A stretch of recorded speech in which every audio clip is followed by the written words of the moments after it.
नमस्कार। आज हम गौतम बुद्ध के जीवन और उनकी मुख्य शिक्षाओं पर थोड़ी गहराई से बात करेंगे। हमारे पास कई स्रोत हैं इस पर। जी बिल्कुल, कोशिश रहेगी कि उनकी यात्रा, उनके विचार और आज वो कितने प्रासंगिक हैं, इसे समझें। तो शुरुआत करते हैं सिद्धार्थ गौतम से। शाक्य वंश के राजकुमार थे। जन्म हिमालय की तलहटी में। हाँ, हालांकि जन्म की तारीख पर काफी मतभेद हैं। कोई 623 ईसा पूर्व कहता है, कोई 566 से 486 ईसा पूर्व के बीच, तो कोई 490 से 410 ईसा पूर्व भी। और कहा जाता है कि शुरुआती जीवन तो बड़ा ऐशो आराम में भी था। बिल्कुल, महलों में। जी, करीब 29 साल तक दुनिया के दुख दर्द से एक तरह से अनजान ही थे। लेकिन फिर वो 4 दृश्य वाली बात आती है।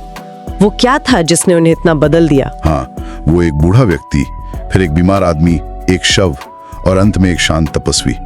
इन नजारों ने उन्हें हिला दिया। पहली बार दुख का असली रूप देखा और वहीं से सच्चाई की खोज शुरू हुई। घर छोड़ दिया। बिल्कुल।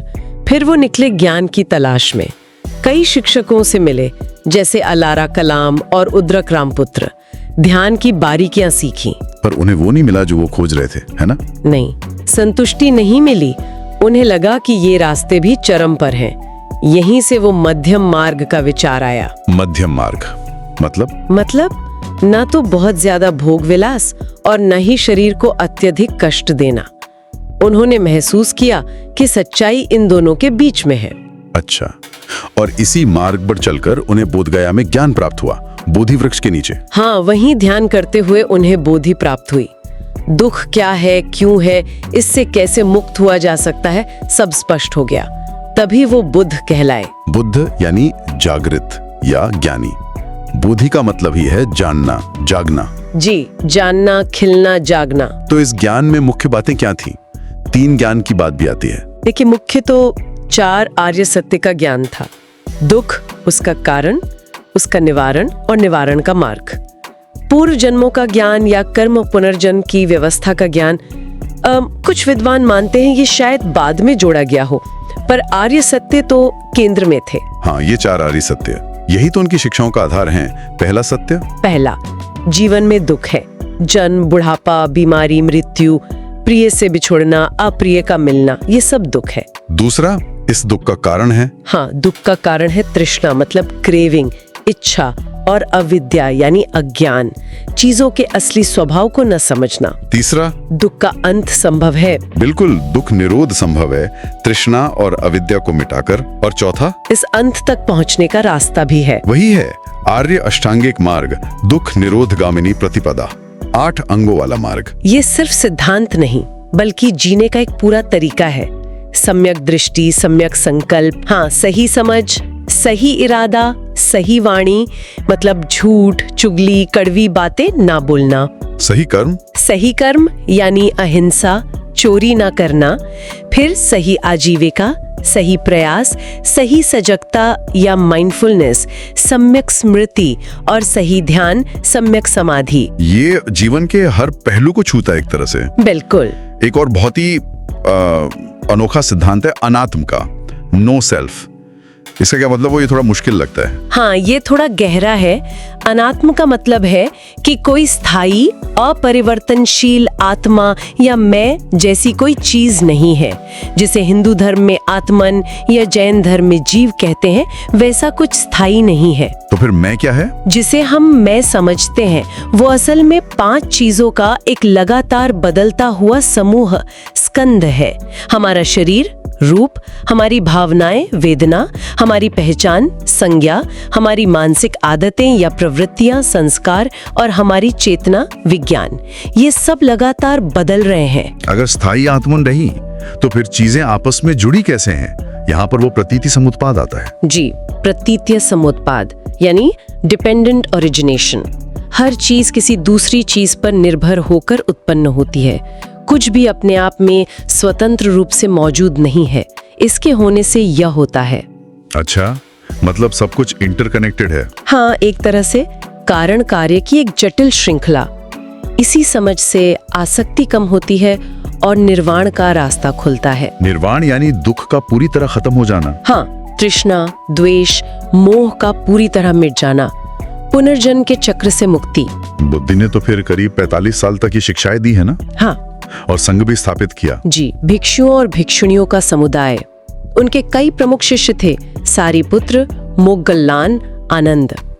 संघ के नियम भी बनाए गए। विरोध भी हुआ था, शायद देवदत्त का नाम आता है। हाँ, उनके चचेरे भाई देवदत्त ने विरोध किया, संघ में फूट डालने की कोशिश भी की। खैर 80 साल की उम्र में कुशीनगर में उनका महापरिनिर्वाण हुआ। उनका अंतिम संदेश क्या था? उन्होंने कहा, सभी संस्कार, बनी हुई चीजें अनित्य हैं। अप्रमाद के साथ अपने लक्ष्य के लिए प्रयास करो। उन्होंने धम्म और विनय को ही अपना शिक्षक मानने को कहा। नैतिकता पर भी जोर था, पंचशील। जी, पंचशील, अहिंसा, चोरी न करना, व्यभिचार न करना, झूठ न बोलना, नशा न करना, ये तो आधार हैं। और धन, समाज कल्याण, इस सब पर क्या विचार थे? नैतिक रूप से कमाया धन ठीक है, पर लोभ बुरा है। संतोष सबसे बड़ा धन है।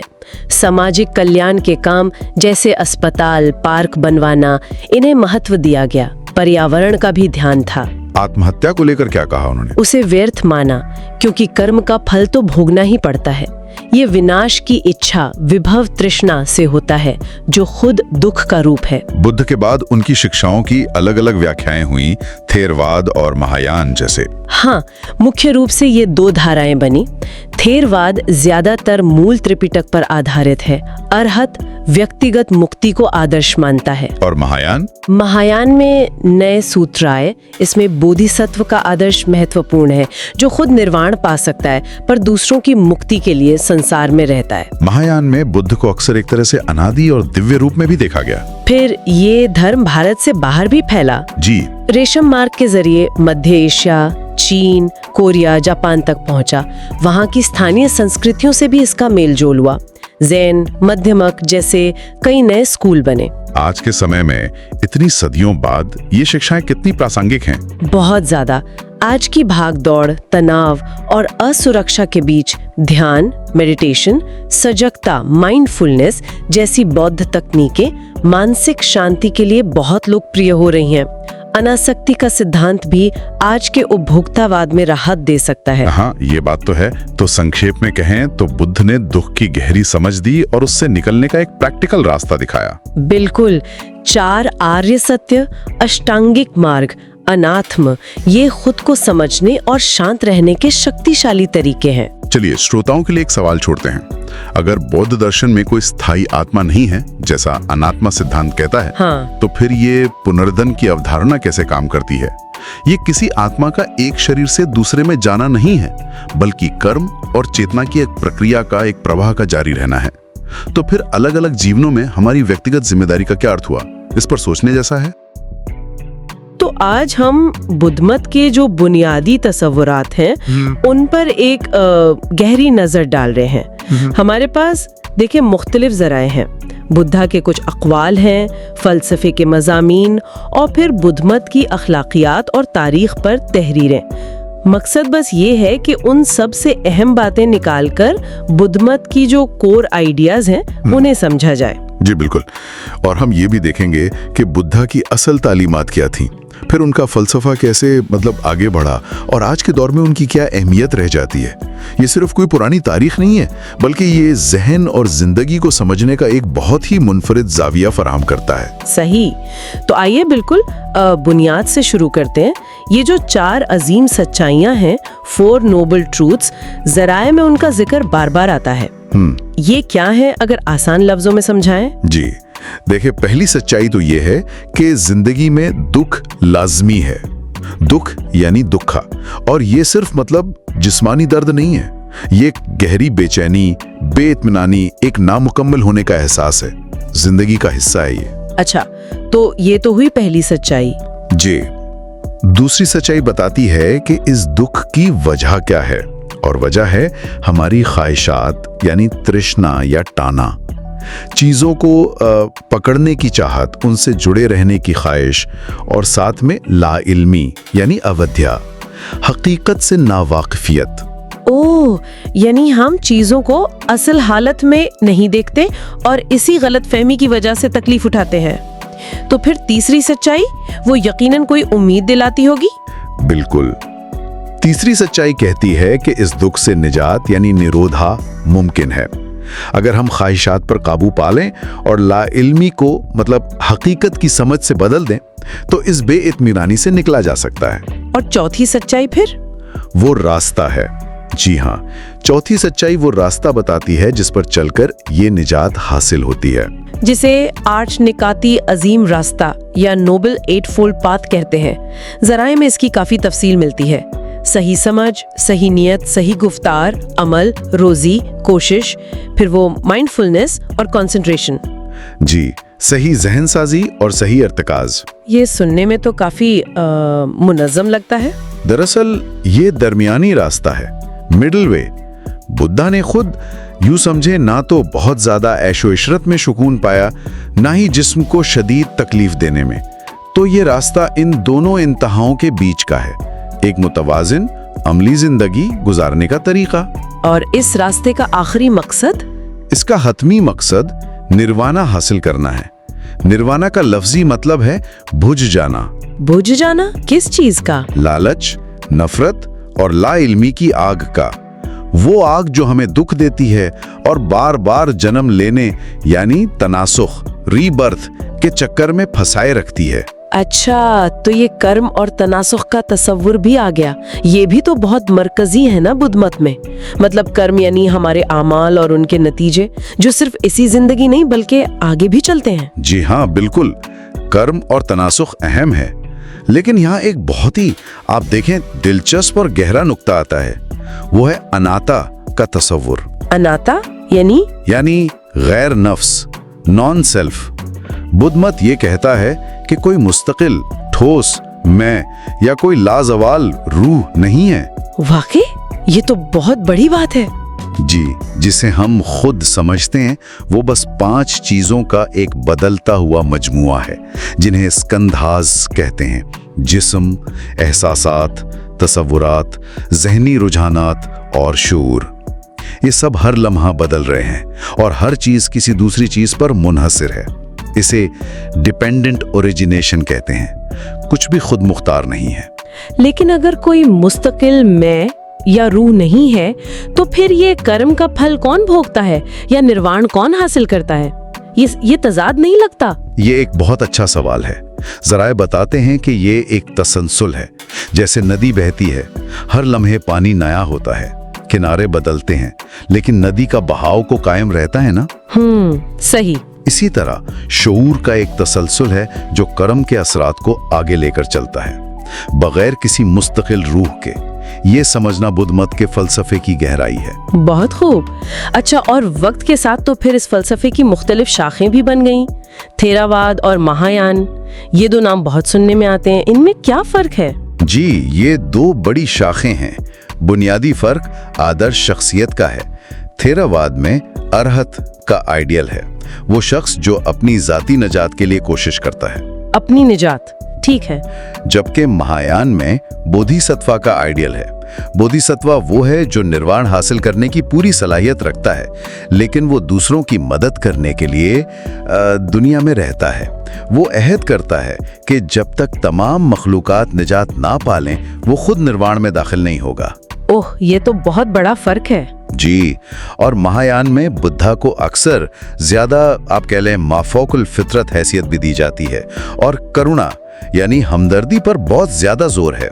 ठीक, तो ये तो हुए नजरियाती पहलू, लेकिन रोजमर्रा जिंदगी में अमल कैसे किया जाए? अखलाकियात पर क्या तालीमात हैं? 5 उसूल हैं, 5 प्रीसेप्ट्स। ये बिल्कुल बुनियाद हैं।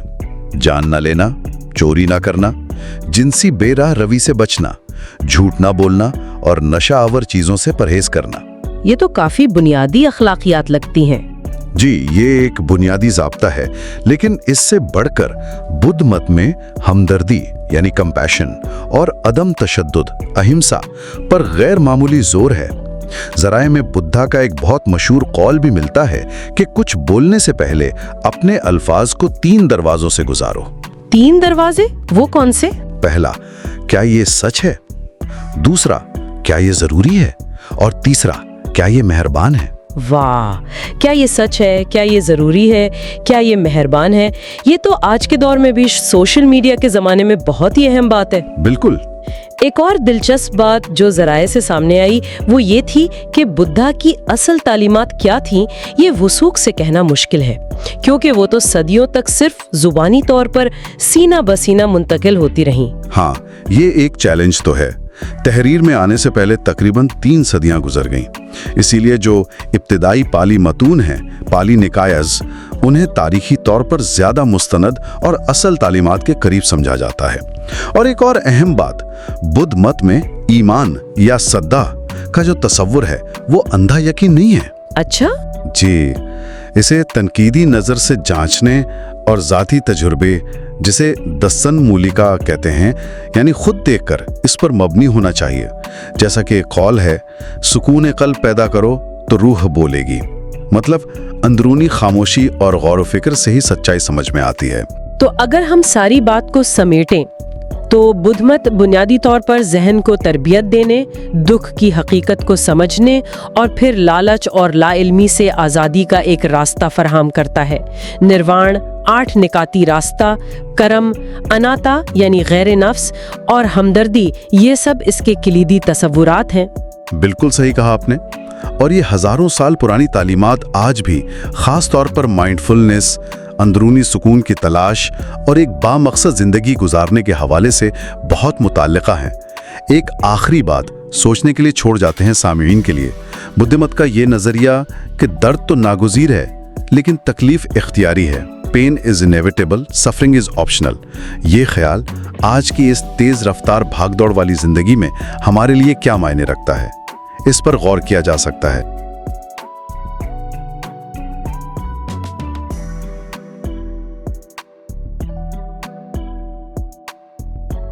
ਸਵਾਗਤ ਹੈ ਜੀ।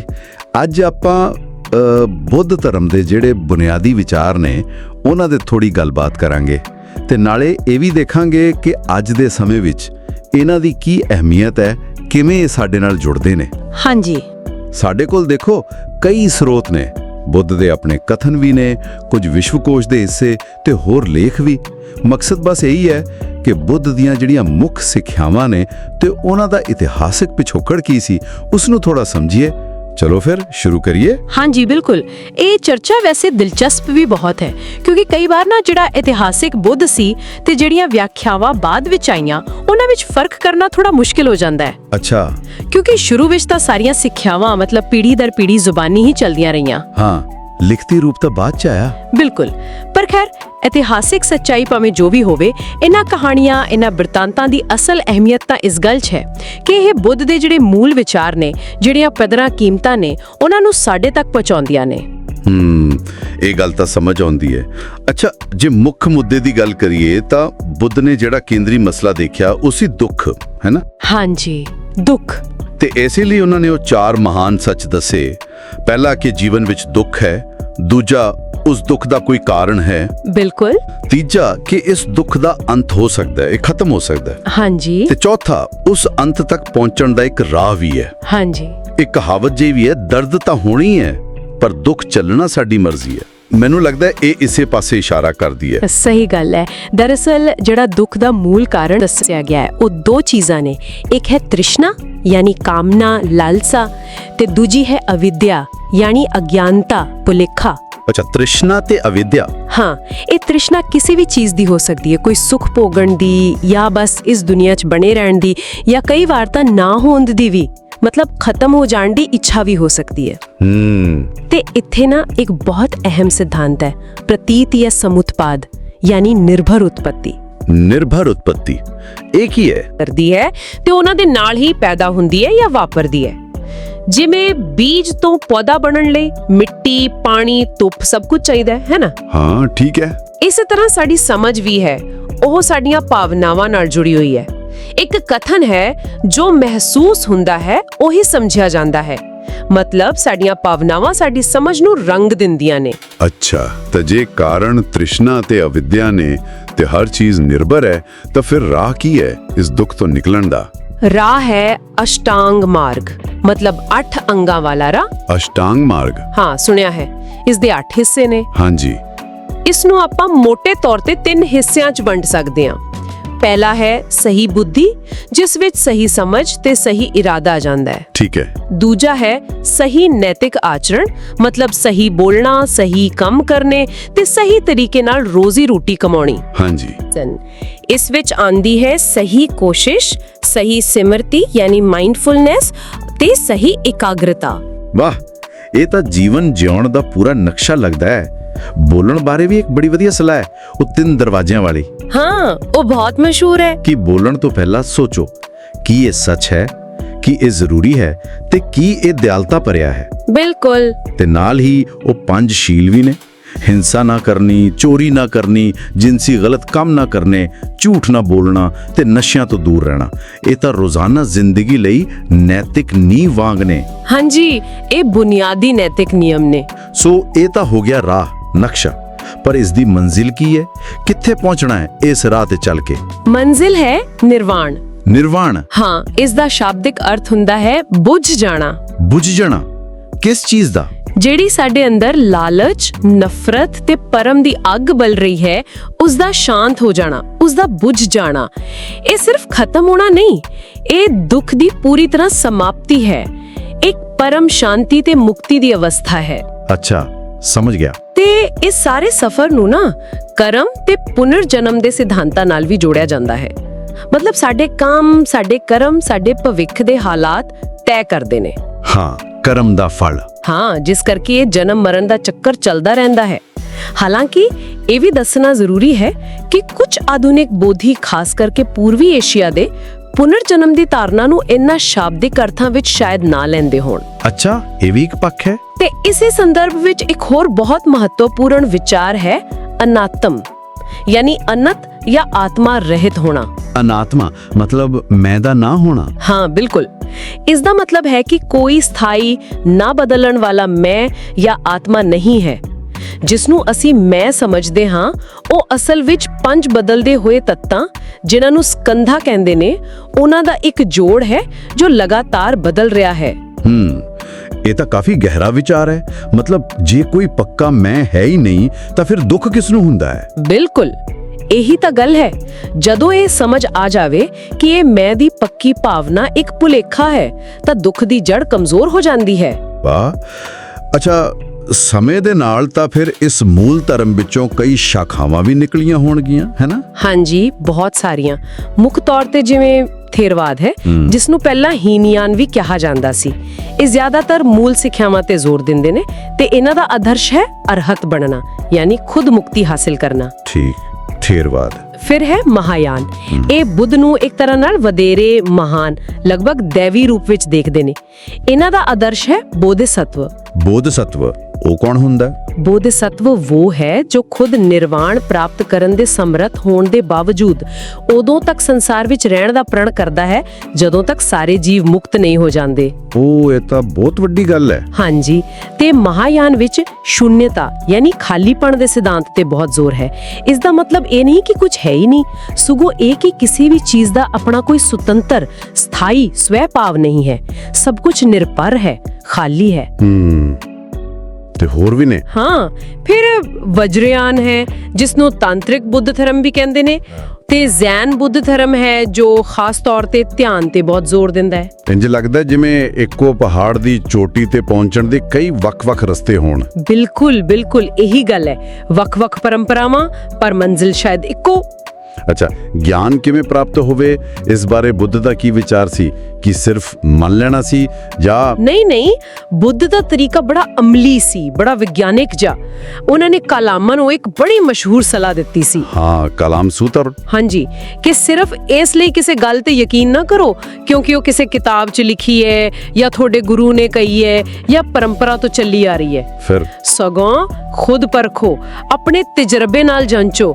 ਜੇ ਕੋਈ ਗੱਲ ਤੁਹਾਡੇ ਲਈ ਤੇ ਦੂਜਿਆਂ ਲਈ ਭਲਾ ਕਰਨ ਵਾਲੀ ਲੱਗੇ ਤਾਂ ਉਸ ਨੂੰ ਮੰਨੋ ਤੇ ਉਸ ਤੇ ਚੱਲੋ। ਮਤਲਬ ਆਲੋਚਨਾਤਮਕ ਜਾਂਚ ਤੇ ਨਿੱਜੀ ਅਨੁਭਵ ਤੇ ਜ਼ੋਰ। ਬਿਲਕੁਲ, ਪਰ ਪਰ ਇਸ ਦਾ ਮਤਲਬ ਇਹ ਨਹੀਂ ਕਿ ਤਰਕ ਜਾਂ ਅਨੁਮਾਨ ਦੀ ਕੋਈ ਥਾਂ ਨਹੀਂ, ਉਹ ਵੀ ਵਰਤੇ ਜਾਂਦੇ ਨੇ।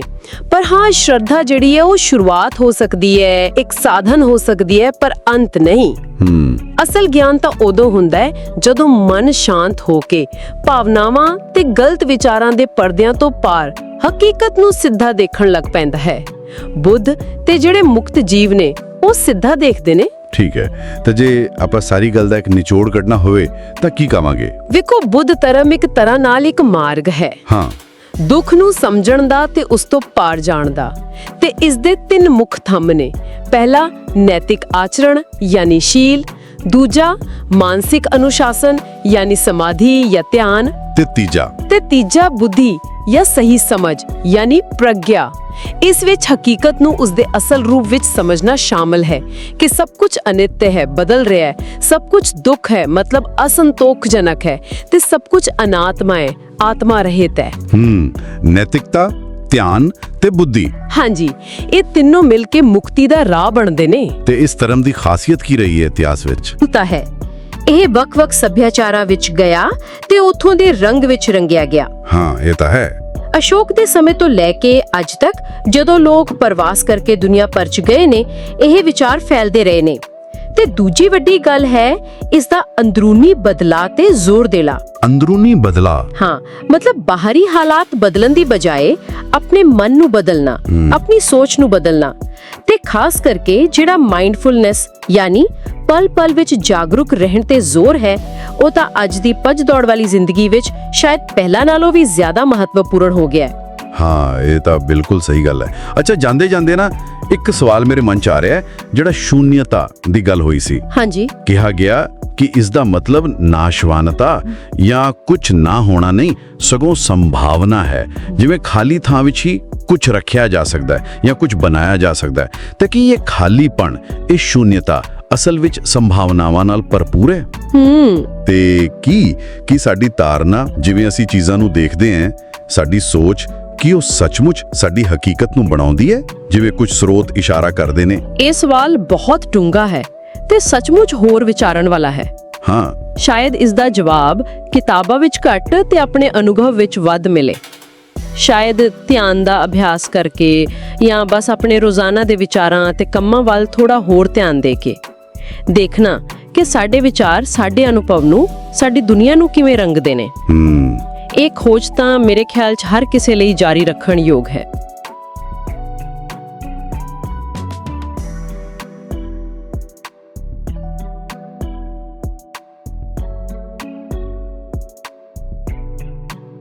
You know that feeling when you're just drowning in information?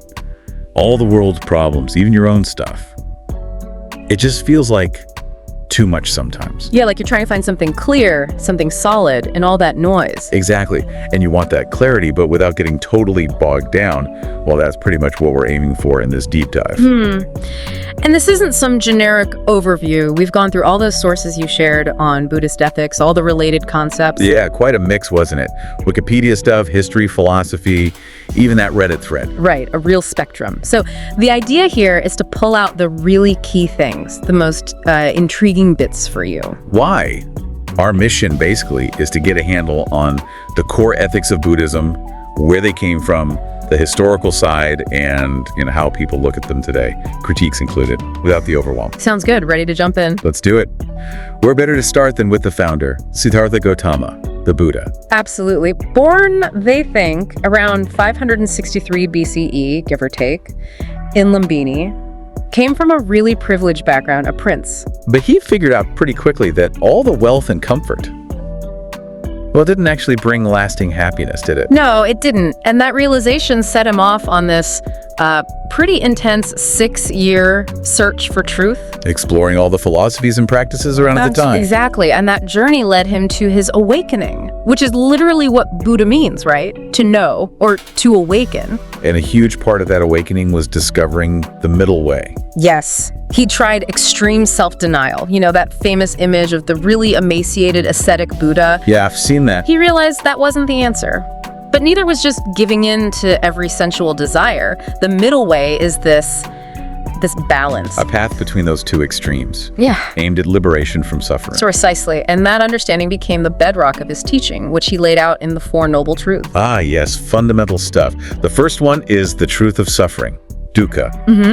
Now, this isn't just saying life stinks, is it? Yeah. It's more complex. Much more. It's acknowledging that suffering, or maybe unsatisfactoriness, is just inherent in existence, especially within that cycle of rebirth, samsara. Birth, getting old, sickness, death, all the usual suspects. Right. Sorrow, lamentation, pain, grief, despair. But here's the key.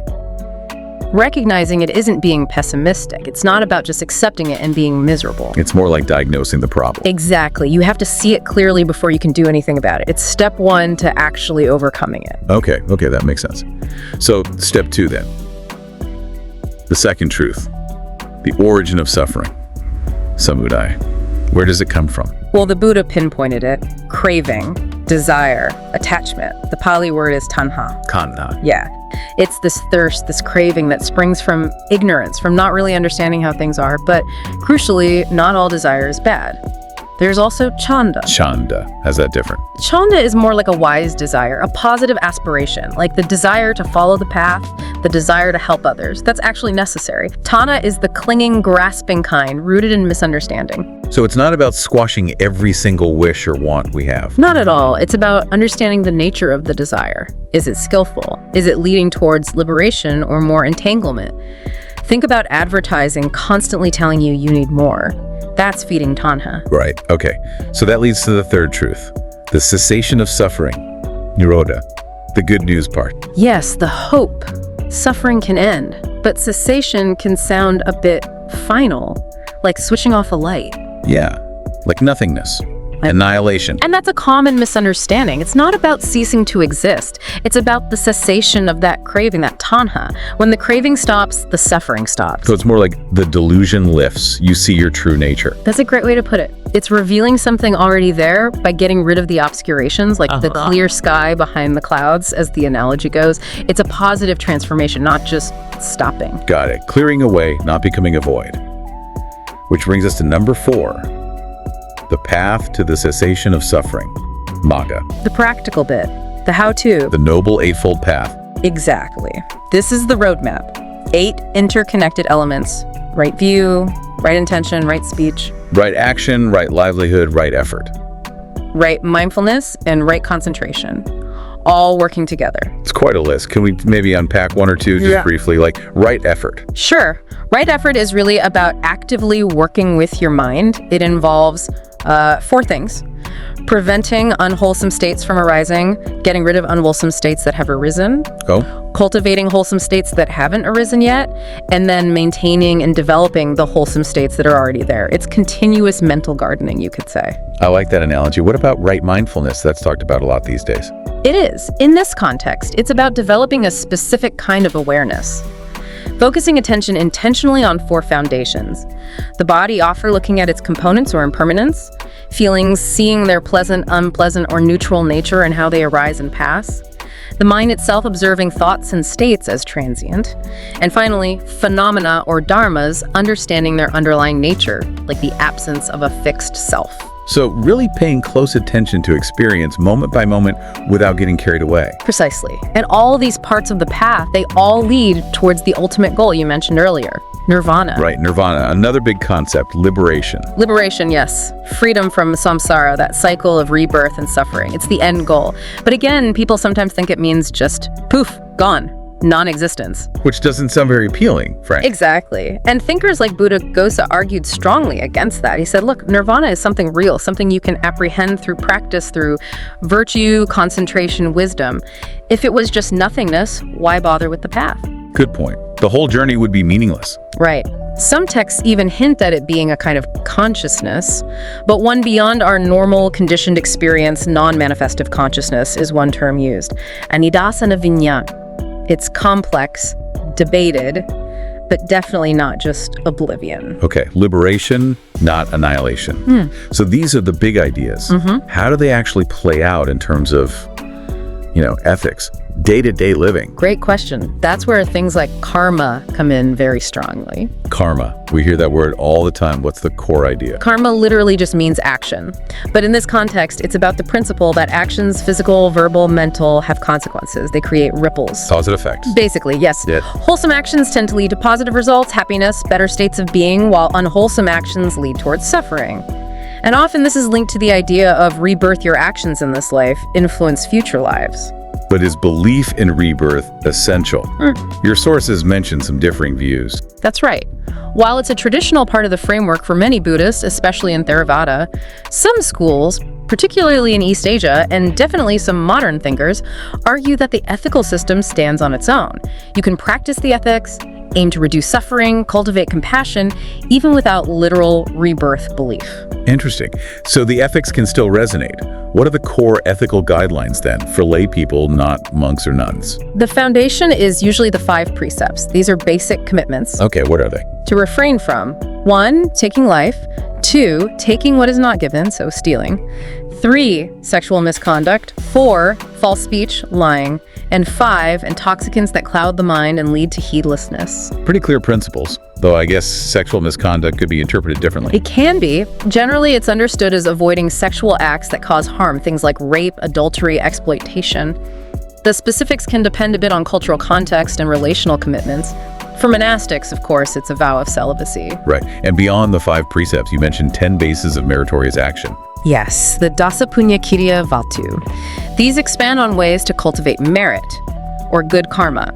Originally often talked about as 3 things: giving, or generosity, dana, virtue or ethical conduct, sela, and mental development or meditation, bhavana. Giving, virtue, meditation, the core. Exactly. Later lists expanded this to 10, detailing things like reverence, service, sharing merit, listening to teachings, straightening one's views. It emphasizes generosity, living ethically, and actively cultivating positive mind states like loving kindness. So it's not just about not doing bad things, but actively doing good things too. Very much so. And there are certain qualities that support all this ethical practice. Like what? Well, appamada heedfulness or diligence. It's a kind of energetic mindfulness, being alert and careful. Then there's sampajanya, clear comprehension, understanding the moral dimensions of your actions. So knowing what you're doing and why. Yes. And faith or confidence, sattva, in the teachings is important. Plus, underpinning it all is wisdom, panya, especially understanding concepts like not self, anatta, which naturally leads to less selfishness, more compassion. That makes sense. If you don't cling so tightly to a fixed self, you're probably less likely to act purely out of self-interest. Precisely. And that leads us nicely to another major ethical ideal, especially prominent in Mahayana Buddhism, the Bodhisattva. Ah, the Bodhisattva path. What's the essence of that? It's a path centered on the motivation to attain enlightenment, not just for yourself, but for the sake of all sentient beings, to liberate everyone from suffering. That's a huge undertaking. It is. It's driven by what's called bodhicitta, the mind of enlightenment, which is imbued with immense compassion and wisdom. In Mahayana, this is often seen as a higher, perhaps more complete path than the Arhat ideal, which focuses more on achieving one's own liberation. So a strong emphasis on compassion and interconnectedness. Absolutely central. It shifts the focus outward in a profound way. Okay, so we have these core principles and ideals. How do they translate when facing specific, maybe difficult, ethical questions people grapple with today? Good question. Let's look at a few based on your sources. Abortion, for instance. Yes. Generally problematic because of the first precept against taking life. However, contraception is usually seen as, okay, not really an ethical issue in most Buddhist contexts. Okay, what about end-of-life choices? Suicide, euthanasia. Buddhism acknowledges life involves dukkha, suffering, but ending one's life to escape it, well, it's generally seen as unskillful. Because of rebirth, it doesn't really solve the underlying problem. You just carry the pattern forward. That's the idea. And the craving for non-existence itself is seen as a form of tanha. Plus, your state of mind at death is considered important for future rebirths. So, while not technically breaking the first precept against killing others, suicide is viewed negatively like wasting a precious human life, an opportunity for good karma. A very different perspective rooted in that larger framework. What about violence at a societal level? The death penalty, war? There's definitely tension there. The ideal is clearly nonviolence, ahimsa. Texts like the Dhammapada strongly advise against killing or even helping others kill, which many Western Buddhists interpret as opposing the death penalty. But historically, Historically, many Buddhist countries have used capital punishment. It's that perennial gap between the ideal and the reality of governing. There were exceptions, like Emperor Saga in Japan, who abolished it for a time, but the tension remains. nonviolence is a high bar for statecraft. What about how Buddhism views animals and the environment? It's quite different from traditions that place humans distinctly above animals. Buddhism sees all sentient beings as caught in samsara, experiencing suffering. So compassion should extend to all. Humans aren't separate rulers of nature. No, more like part of it, interconnected. Regarding diet, the earliest texts didn't strictly forbid meat for lay people, but many later Mahayana texts strongly advocate vegetarianism. Why the shift? Largely driven by the bodhisattva ideal. How can you have universal compassion and still contribute to the killing of animals for food? Some sutras, like the Mahayana Mahaparinirvana Sutra, are very explicit in prohibiting meat eating. So strong ethical strand pushing towards vegetarianism in some schools. What about social issues? Gender. Well, the Buddha's original teachings were remarkably progressive for 6th century BCE India. He stated women have the same spiritual potential as men. And he allowed women to become nuns, right? Bhikkhunis. He did, which was huge. There are stories of enlightened female arhats, however. There's also the matter of the 8 Garudhamas, What are those? extra rules for nuns, making their order subordinate to the monks. Their authenticity and fairness are heavily debated. Some see them as reflecting the patriarchal society of the time, creeping into the tradition. Also, some older texts suggest limitations, like a woman couldn't become a fully self-enlightened Buddha. So it's a mixed bag progressive elements alongside historical conditioning. Fascinating mix. And relationships generally between people. The emphasis is on goodwill, compassion, harmony. The Sigalovada Sutta is a key text here, especially for lay people. It outlines reciprocal duties, parents and children, husband and wife, friends, employer and employee.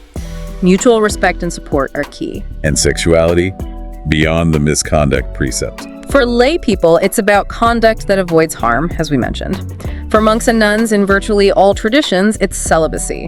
The focus is on channeling energy away from sensual attachment towards liberation. Okay, that gives a really good picture of the practical ethics. Let's zoom out a bit. How did these ideas spread so widely? Well, initially it was mainly in India, but the big push came with Emperor Ashoka in the 3rd century BCE. Right, you mentioned him. He converted. Yes, and he actively sponsored missions to spread Buddhism, sent emissaries to Sri Lanka, Central Asia, maybe even further. He was instrumental in making it a world religion, not just an Indian one. And fast forward to modern times, how did it gain traction globally, especially in the West? A lot came through migration, people bringing their traditions with them. But also, Westerners became interested, particularly from the 19th century onwards. Practices like meditation really resonated. People looking for something different. Often, yes. Looking for ways to deal with stress, find inner peace, maybe find meaning outside of traditional Western frameworks. The focus on mind training and personal experience attracted many. Some sources suggest Buddhism offers tools against modern feelings of, insecurity, competitiveness, even boredom. Its relevance seems persistent. But, like any major philosophy or religion, it's bound to face misunderstandings or criticisms. Absolutely. One common one is the idea that Buddhism is pure pacifism, meaning you should never resist harm. But it's more nuanced. It seems so. The emphasis on not killing is often about cultivating a wholesome state of mind, avoiding anger and hatred. It's not always presented as a rigid political rule for all situations. Intention is key. There are even complex texts, like the Upaya Kaisalya Sutra, where seemingly harmful actions are justified by compassionate motives, though these are obviously open to interpretation and potential misuse. Self-defense might be permissible, depending on the context and intention. So not necessarily passive submission. What else? Well, as we touched on, some traditional views on social issues like gender or LGBTQ+ matters can seem outdated today. While you have to acknowledge the historical context 2,500 years ago, there's a risk of seeming disconnected from modern struggles for equality if those views aren't re-examined. A challenge for any ancient tradition. Any criticisms of the core ideas themselves. Sometimes the focus on craving gets misunderstood. People think it means all desire is bad. But we talked about chanda, that wholesome desire or aspiration which is vital for progress. Right, the desire to get better, to practice. Exactly. Then there's anatta, the no-self doctrine. It can be perplexing. If there's no permanent self, why bother reducing suffering? Who is suffering? Yeah, that's a classic question. The response often involves pointing out that it's our identification with this impermanent, constructed sense of self that causes the problem. We cling to it, fear for it, desire for it. Letting go of that rigid identification is actually liberating. So the suffering is real, even if the self-experiencing it isn't a fixed entity. Precisely. And finally, the charge of nihilism that Buddhism says life is meaningless, which is really a misreading. It doesn't say life is meaningless. It says suffering exists and here's a path to overcome it and find profound meaning and peace. It's fundamentally optimistic in that sense. These clarifications are really helpful. It shows you need to dig a bit deeper than the surface level. Definitely. So, wrapping things up, we've journeyed through the core ethics rooted in the Buddha's awakening, the Four Noble Truths, the Eightfold Path. We looked at practical guides like the 5 precepts, the merit-making actions, the inspiring bodhisattva ideal. And we touched on how these ethics engage with tough modern questions, how Buddhism spread, and some common sticking points or misunderstandings. It's a rich landscape, for sure. It really is. Which brings us to a final thought for you, the listener. Given this deep emphasis in Buddhism on transforming our own minds, on cultivating real compassion, how might these ancient principles offer us, useful ways to navigate the sheer complexity of our modern world, all the suffering we see out there, and maybe inside ourselves too? Or maybe think about this. With all the different interpretations we've seen and the long history shaping these ethics, what does it actually mean for someone today who's trying to figure out how to live a good, meaningful, ethical life? Where do you find your footing within all this? Definitely something to chew on. We hope this deep dive has given you some valuable perspectives and maybe sparked some new questions for your own exploration. Yes, hopefully it's a useful starting point for digging deeper into whatever resonated most. There's certainly plenty more to uncover in those sources and beyond.